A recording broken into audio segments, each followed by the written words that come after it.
Ahora que hemos hablado de los programas del seminario, ahora podemos hablar de la razón ante el seminario. Y esa es la palabra de Dios y el impacto que Dios, por su Espíritu, por su palabra, tiene en nuestras vidas.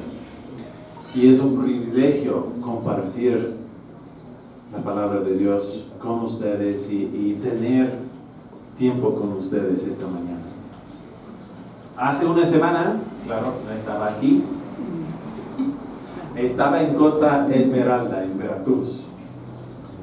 Y estaba ahí con mi hijo, Daniel. Daniel, salúdalos otra vez. Daniel y sus compañeros tenían sus compañeros de clase tenían un retiro allá. Y me pidieron ir porque querían usar nuestra camioneta. No me querían nada, pero querían usar nuestra camioneta. Sí, así era. Pero mientras estábamos allí, algunos de los adultos fuimos a ver un proyecto. Es una extensión del seminario. Están construyendo la extensión, un edificio, y Juan, el que está dirigiendo el proyecto allí en ese lugar, es un egresado del seminario. Y también hay apoyo de varias de las iglesias bíblicas de México, tal vez de ustedes, no sé, pero hay apoyo. Y hay otros que tienen conexión con el seminario que son parte del programa, preparando esa extensión en Veracruz. ¿Por qué? Bueno, voy a hablar de eso dentro de poco, pero tienen animales ahí. Y si alguien ha estudiado en un instituto bíblico o tal vez en el seminario antes o en otro lugar, ¿solemos tener animales ahí? No, típicamente, generalmente no. ¿Y por qué tienen animales ahí? Porque quieren alcanzar a los pueblos en las montañas cerca de la costa, donde hay muchos pueblos indígenas de habla totonaca, ¿no? Y muchos de los pastores en esas iglesias no tienen entrenamiento y necesitan capacitación no solo en la Biblia, sino también en algún oficio.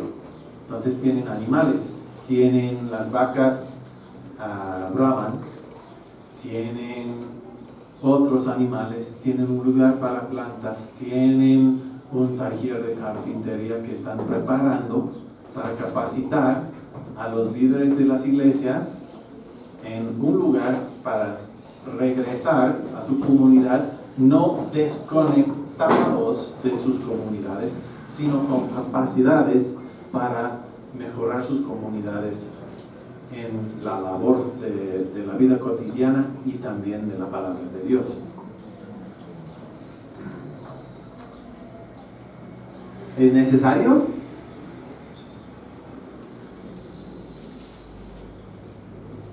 Aunque el proyecto está recibiendo apoyo de varias iglesias bíblicas, hay otra cosa que está pasando ahí. Aprendí de otras iglesias evangélicas en el área. De 22 iglesias bautistas en la zona, 11 no tienen pastores. Y muchas de esas iglesias están luchando porque no tienen líderes preparados para ayudarles a guiar la iglesia. Uno de los estudiantes ahora en el seminario está en mi clase de escatología y también trabaja conmigo cuando estamos en otra iglesia, y voy a hablar de la otra iglesia también. Hace unos años este estudiante empezó, pero es de Chihuahua, de Delicias, Chihuahua. Y hace unos años En Chihuahua tenían más de 30 iglesias bíblicas. Ahora, por la falta de liderazgo, menos de 20 siguen con pastores y unas de esas iglesias casi no existen. Al escuchar eso, tal vez piensen que no hay interés en el evangelio. Tal vez la gente no quiere dejar sus ídolos o sus costumbres para confiar en el Dios que le ofrece agua de vida sin costo. En cada parte del mundo vemos muchos que niegan la oferta de gracia, ¿no? Puede ser por eso, puede ser así, pero hay algo más. Hay algo más. Por varios meses he escuchado algo de diferentes personas, de este chico que es estudiante en el seminario. También lo he visto directamente. Hay una necesidad para más obreros. Cantamos de la mies esta mañana. Vamos a hablar de eso dentro de poco. Una parte de nuestro trabajo con mi familia, una parte de nuestro trabajo es apoyar en el ministerio en la iglesia Puerta Abierta en Grajales. Si no conocen Grajales, está al este de Malinche, casi en Tlaxcala, pero en esa parte del estado de Puebla que extiende como un dedo encima de todo. Y ese joven de Chihuahua ayuda con el ministerio allí también. Capacitado no solo en lo académico en el seminario, sino también en el ministerio práctico en la iglesia. ¿Por qué? Porque ve la necesidad en su ciudad, en su región, y quiere regresar para apoyar con el ministerio en Delicias, en Chihuahua. En Grajales, hace 1 año y medio, aproximadamente 90 personas estaban reuniéndose, congregando en una cochera, más o menos del tamaño de nuestro espacio aquí, hasta la puerta de entrada, más o menos de ese tamaño. ¿Okay? Entonces, pueden mirar a la izquierda, a la derecha, por favor. Ok, ahora atrás.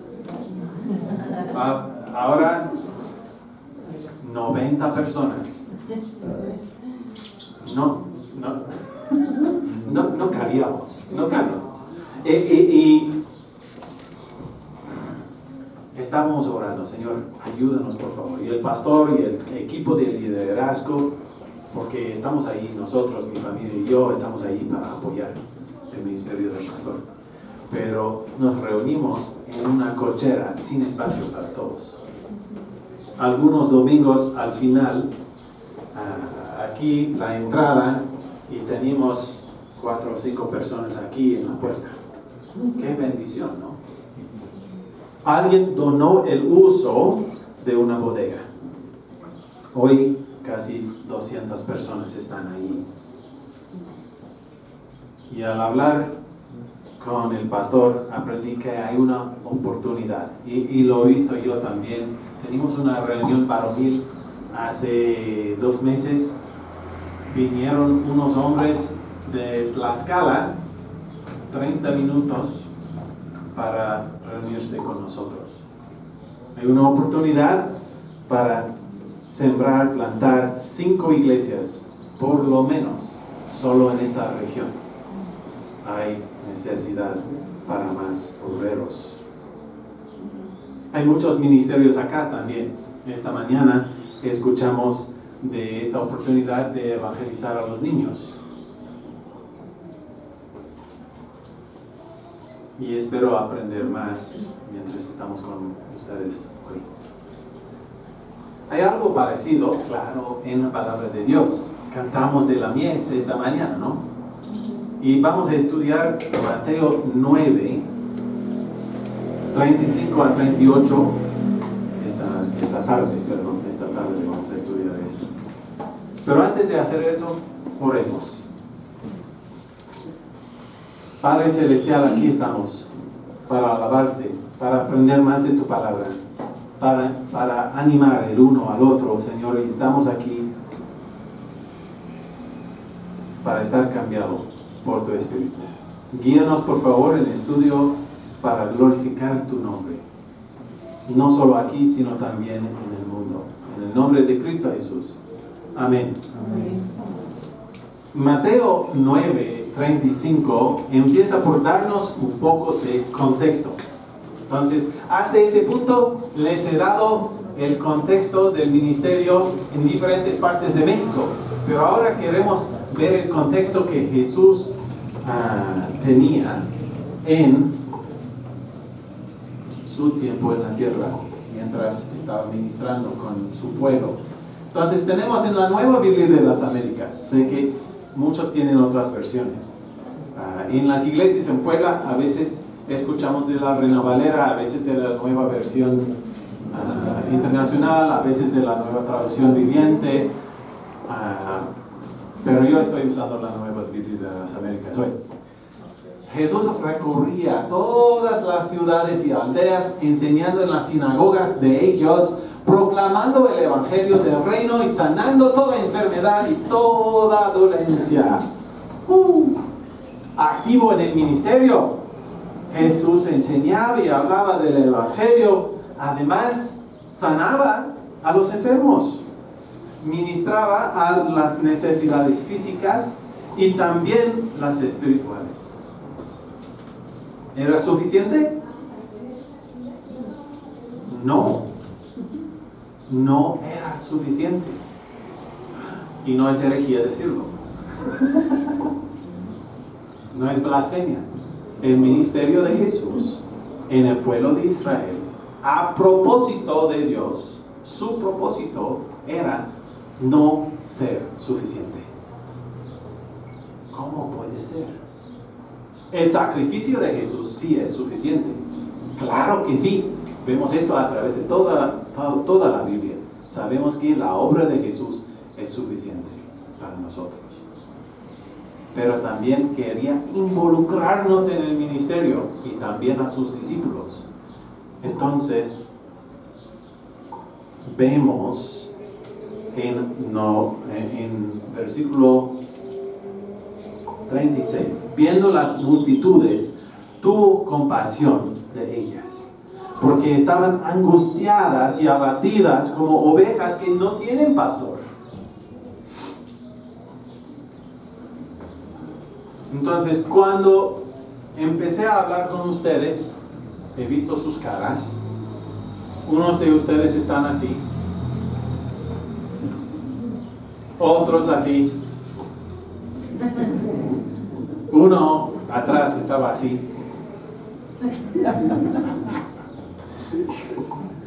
Jesús no enseñaba sin interactuar con la gente. No predicaba sin prestar atención a su condición. Las multitudes, y leemos esto en otras partes del Nuevo Testamento, la gente quería estar sanada, quería comida, quería algo para su situación física. Pero tenían otra necesidad. Cristo tuvo compasión de las multitudes porque estaban angustiadas y abatidas. Angustiadas. En otras traducciones podemos leer desamparadas, afligidas, atormentadas y abatidas o dispersas en la Reina Valera. Estos adjetivos pueden darnos la idea de personas sin esperanza. ¿Alguna vez han experimentado un tiempo desesperado? Sí. ¿Conocen a personas que no tienen esperanza? La gente donde Jesús estaba no tenía esperanza porque no tenía pastor. En Costa Esmeralda vi unos borregos y la hija de Juan, no sé si pueden ver eso, en ese momento está corriendo hacia los borregos, pero Mientras estábamos ahí, los borregos siempre estaban siguiéndola. Ella era la pastora. Por lo menos cuando no estaba abrazándolos. Casi tan grandes como ella.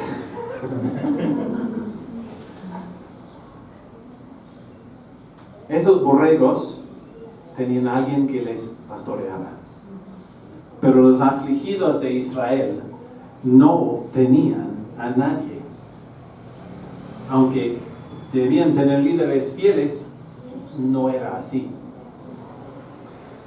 Y por eso, por estar abatidas las multitudes, Jesús tuvo compasión de ellas. Pero un momento, ya estaba predicando, ya estaba sanando a la gente, ya estaba enseñando. Cantamos de todo esto esta mañana, ¿no? Teníamos la canción Cariñoso Salvador. ¿Cómo tuvo compasión? Vamos a ver la respuesta en los siguientes versículos. Entonces dijo a sus discípulos: la cosecha es mucha, la mies es mucha, pero los obreros pocos. Jesús es Dios y hombre a la vez, pero en su plan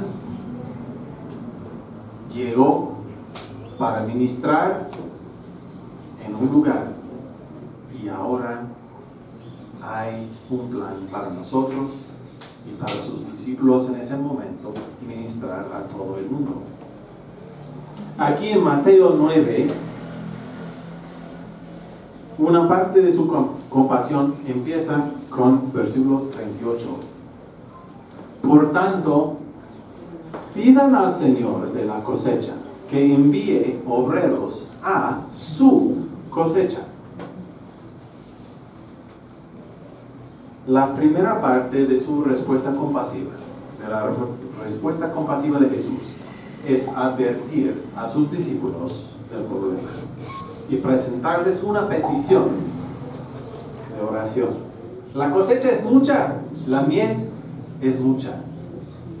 Cuando voy a los mercados siempre me sorprende la cantidad de fruta que hay. Cuando estábamos en Costa Esmeralda tenían un camión grande como de piedras, pero tenía piña. Casi un tráiler lleno de piña. Increíble.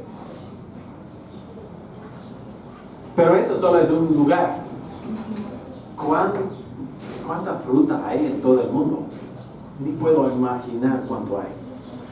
Jesús tenía ministerio antes de su crucifixión, solo en la región que hoy día se llama Palestina. El área de Galilea, de Judea y alrededor de ahí. Y vio en una región realmente pequeña una mies tan grande que no había suficientes obreros para recoger la cosecha. Hay una posible cosecha aquí en México, ¿no? Una cosecha tan grande que no hay suficientes trabajadores en este momento para recogerla. A veces cuando estamos en un local podemos pensar, no veo la obra de Dios aquí, o podemos estar desanimados, ¿no? A veces estamos animados, pero a veces nos desanimamos, ¿no? ¿Sí o no? Pero la mies es mucha. En el momento a veces no la vemos, pero hay mies. Por varios meses he pensado mucho en este pasaje, no para predicarlo, sino para estudiarlo. Ha llegado a ser una oración mía.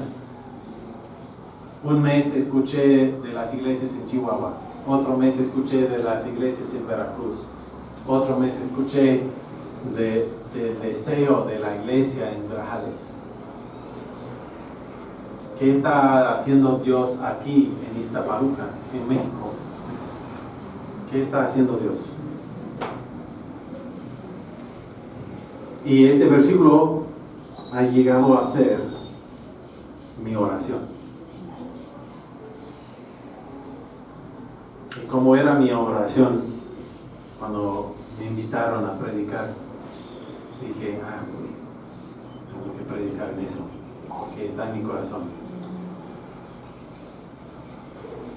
Cuando ves una necesidad, ¿qué esperas? Mi expectativa es que se provee de inmediato.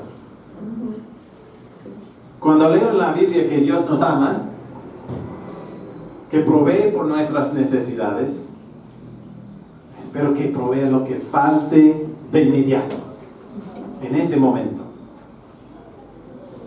Pero con frecuencia una provisión de inmediato no es lo que he visto, ¿no? Y puede ser que es parte de fruto del Espíritu, ¿no? Paciencia. A veces el Señor ha obrado rápidamente en mi vida, a veces lentamente, siempre en abundancia. Por lo menos aquí, en este pasaje, Dios no obra de inmediato. Hay un proceso, hay un plan. Jesús dice algo en vez de proveer por la necesidad en ese momento. Claro, Jesús es Dios.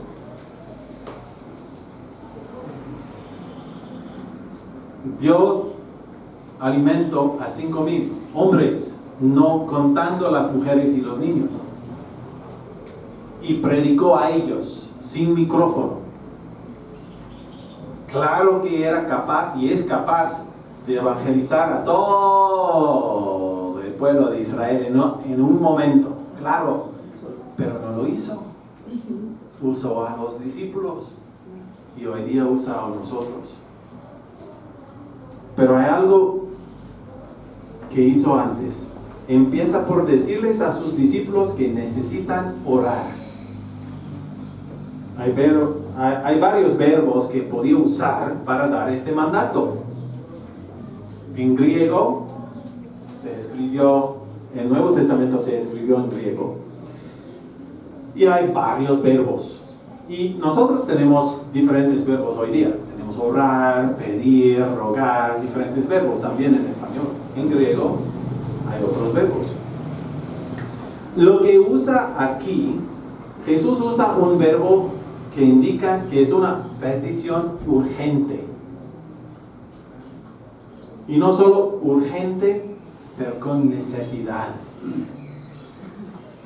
Es por eso en parte que vemos en algunas traducciones rogar, rueguen o pidan.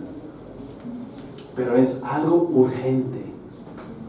No solo pueden pedir, necesitan hacerlo porque la cosecha está lista. ¿Qué pasa? ¿Alguien sabe algo de la agricultura? ¿Qué pasa si dejas el maíz en el campo demasiado tiempo? ¿Qué pasa? Se pierde. Hay un granjero que es parte de la iglesia en Grajales y él tenía todo su campo con maíz y no vendió su cosecha. Es muy difícil para él ahora. Entonces, no tenemos una cosecha que no podemos vender. Tenemos una cosecha y necesitamos obreros.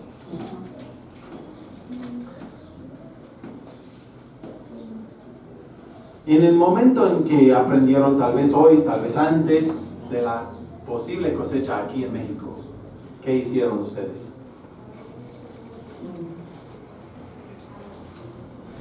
¿Empezaron a orar?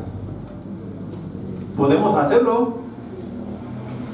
Podemos orar y con urgencia que el Señor de la cosecha envíe obreros a su cosecha aquí en México.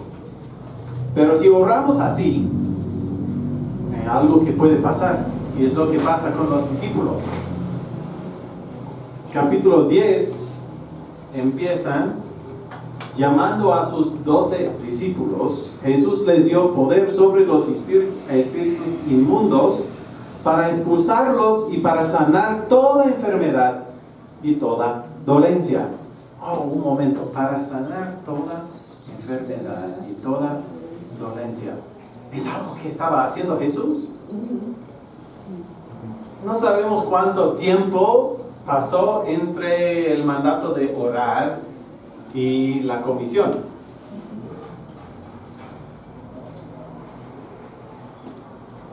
Lo que vemos es que Jesús llamó a las mismas personas que recibieron el llamado de orar. Esto puede desafiarnos. A veces alguien nos dice de una necesidad y empezamos a orar y Dios envía a otra persona. El pastor en Grajales me dijo, necesito a alguien que puede apoyarnos con el ministerio de grupos pequeños. Necesitamos a 5 personas para plantar iglesias en los pueblos alrededor de Grajales. Necesitamos a alguien que pueda vivir en Grajales para extender el ministerio de la iglesia. Y cuando empezó a hablar estaba pensando, puede ser yo. Pero ¿cuántas personas necesita? Por lo menos 5, tal vez 6, tal vez 7, tal vez más. ¿Cuántas personas soy yo?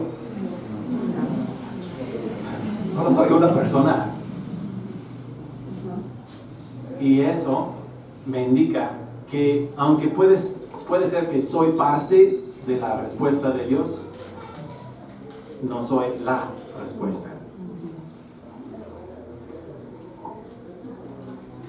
También puede ser incómodo, ¿no? Si empiezo a hablar, ¿realmente quiero orar por la necesidad de líderes en las iglesias si hay la posibilidad que Dios me envíe?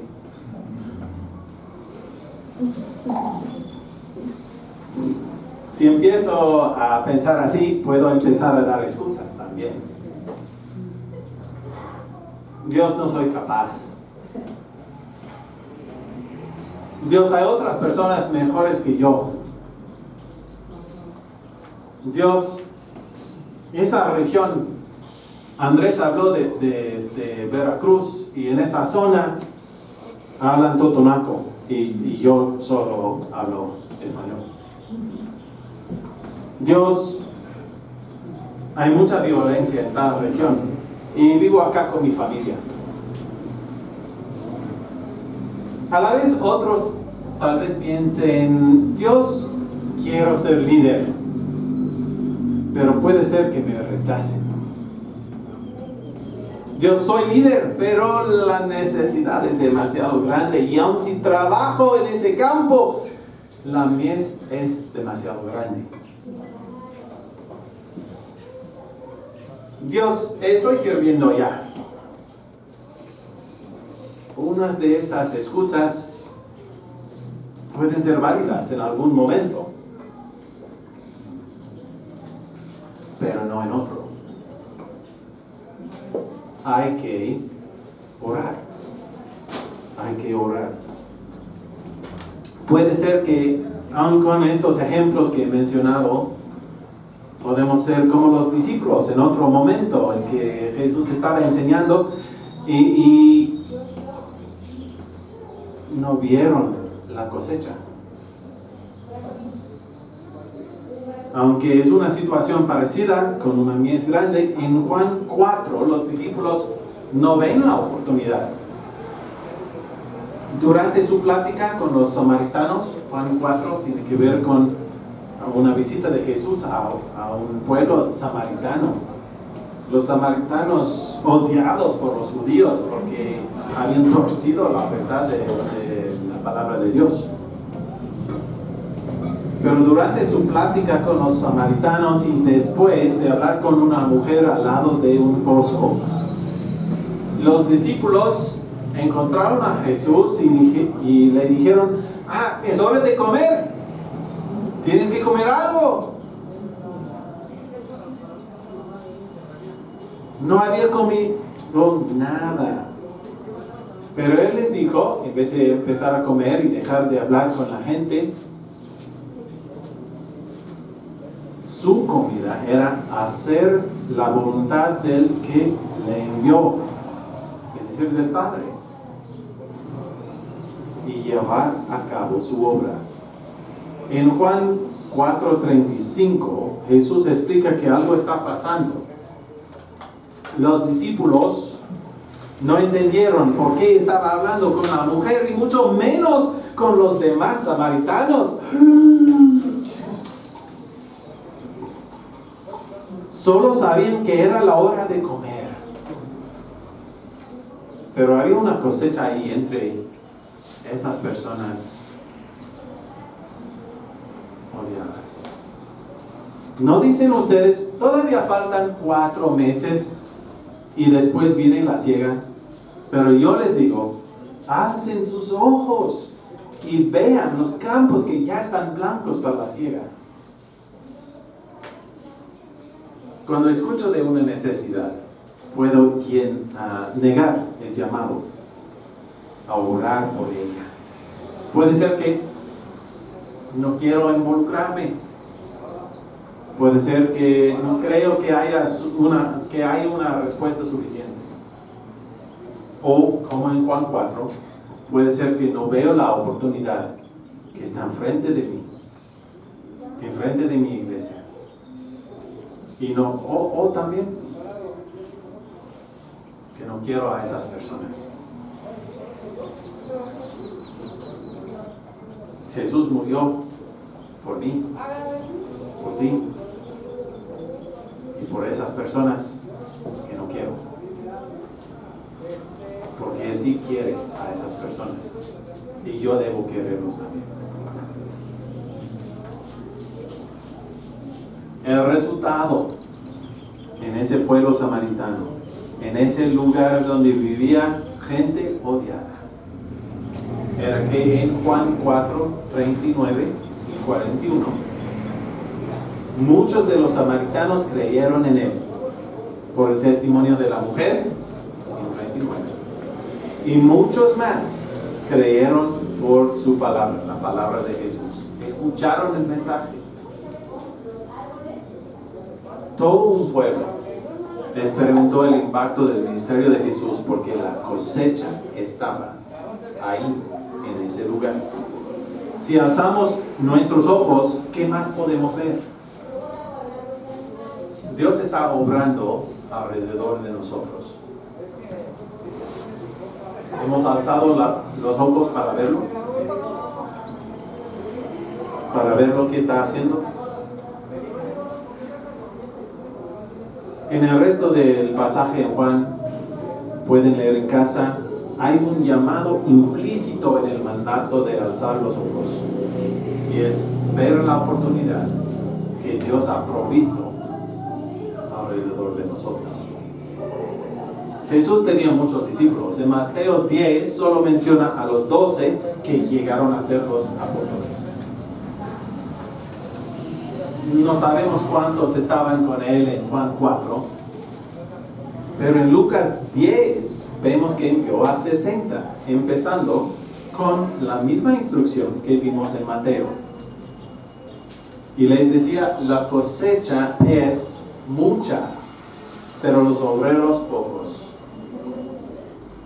Rueguen, por tanto, al Señor de la cosecha que envíe obreros a su cosecha.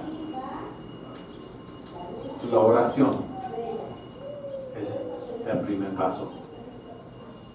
¿Por qué empezamos con la oración?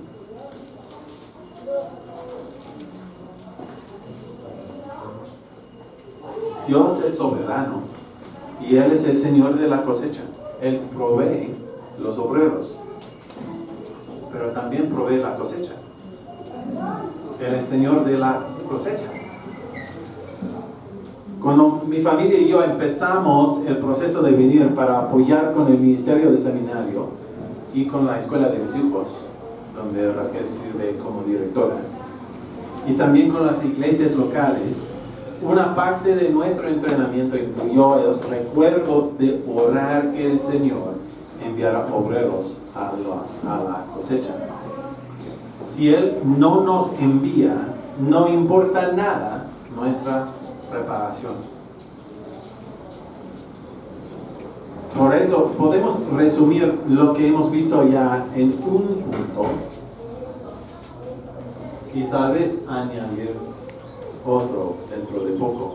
Vamos a orar viendo la cosecha que Dios ya preparó.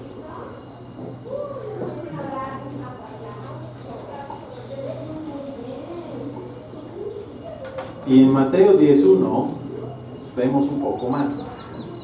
Llamando a sus 12 discípulos, Jesús les dio poder sobre los espíritus inmundos para expulsarlos y para sanar toda enfermedad y toda dolencia.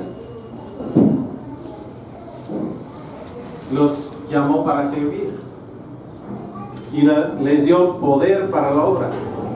En Lucas 10 ya mencionamos que envió a 70.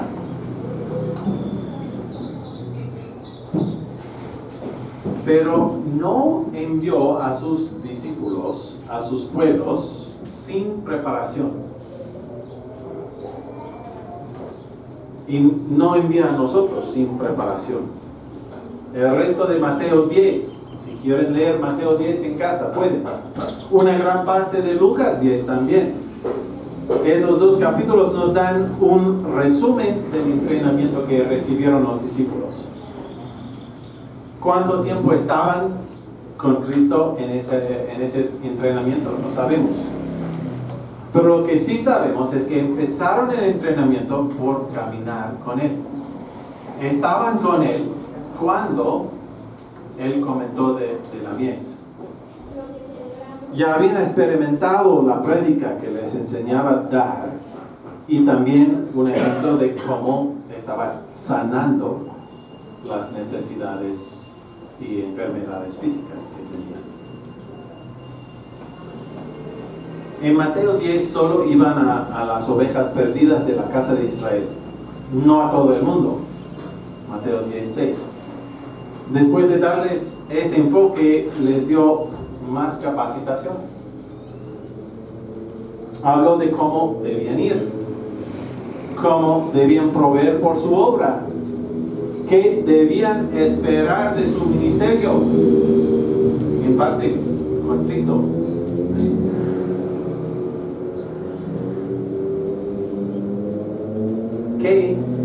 ¿Quién debían temer?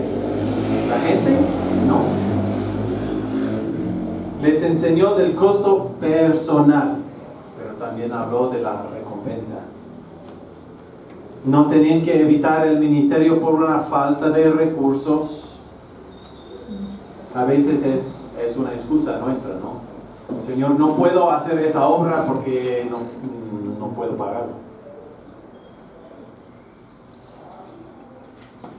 El obrero es digno de su sostén. Pueden leer más en versículos 8 a 15, más de su enseñanza. En esto tenemos una posible aplicación. Orar, estar llamado y estar capacitado.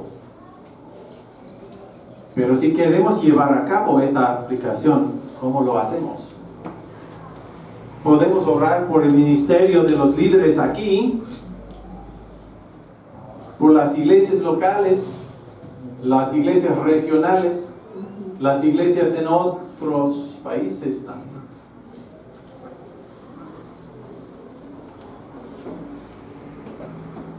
Podemos reconocer a los llamados. Podemos capacitarlos. En Mateo 11:1 leemos que, terminando con las instrucciones, los discípulos fueron a cumplir la misión. Enseñaron, predicaron. No escuchamos sobre los resultados en Mateo. En Lucas 10, los 70 o 72 regresan y están animados porque expulsaron demonios. Jesús, vimos el poder que nos diste. Y Jesús responde y dice, es bueno, pero hay algo mejor. Tienen la salvación. Tienen una relación con Dios. Ese es el milagro real. Para los llamados, o tal vez para confirmar el llamado, hay la oportunidad de capacitarse. Realmente cada domingo aquí es parte de esta capacitación. Cuando estudian la Biblia juntos, es lo que estamos haciendo. Hay oportunidades en otras reuniones. No sé si tienen una reunión de oración durante la semana. Sí, también. Estudios bíblicos especiales. De mujeres. El paquete para los niños. Bueno, para evangelizar a los niños también puede ser una parte de esa capacitación. A la vez, hay otras oportunidades. Ya hablé del Seminario Bíblico de Puebla. Es una de las opciones, en línea, presencial. Y podemos hablar más de eso luego. Pero puede ser que todo esto no tenga sentido. Puede ser que hayas venido hoy sin poder trabajar en la cosecha por no tener una relación personal con el Señor de la cosecha. Tal vez tienes esa relación, pero te has alejado de Él. Y Mateo, es interesante cómo obra el Espíritu. Y cuando inspiró a Mateo a escribir Mateo 10, después de Mateo 10 tenemos Mateo 11. Y aprendemos en Mateo 11 que Juan el Bautista estaba en la cárcel, desanimado. Tenía la misión, preparar el camino, pero estaba en la cárcel.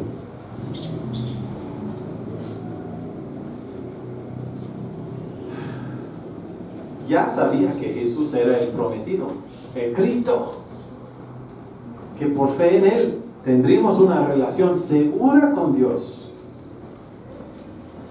Pero en Mateo 11 aprendemos que tenía dudas. Justo después de enviar a los discípulos a predicar y sanar a la gente en sus pueblos,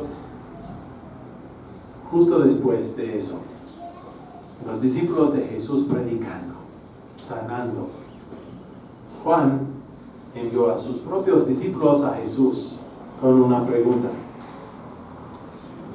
¿realmente eres el prometido?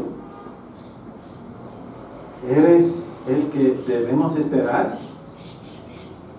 O tal vez de otra forma, Jesús, ¿mi fe tiene razón? ¿Estoy equivocado?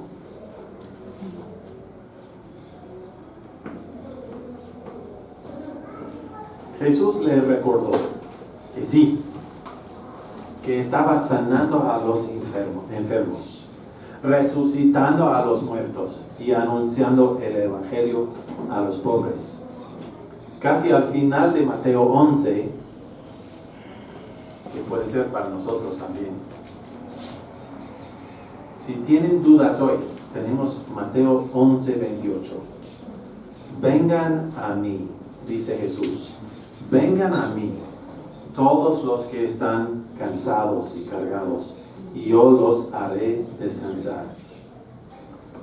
Ese descanso incluye la posibilidad de trabajar. Cuando estoy pensando en descansar, no suelo pensar en el trabajo. pero sí puede ser como resultado de experimentar la provisión de Dios y ser como los discípulos. Pero como dice en versículo 30 de Mateo 11, el yugo es fácil. Si hoy llegaron listos a orar o no, es posible confiar en Jesús y empezar a hablar con Dios. Del ministerio acá en todo México, rogando con urgencia que provea obreros para la cosecha. Vamos a terminar con oración. Señor, como cantamos esta mañana, esperamos el día y confiamos que se rellena la tierra de su gloria, de tu gloria, Señor. Se cubrirá tu gloria, se cubrirá la tierra como las aguas cubren la mar. Señor, tenemos esta esperanza, pero vemos una cosecha, una mies grande y pedimos que envíes obreros a la cosecha.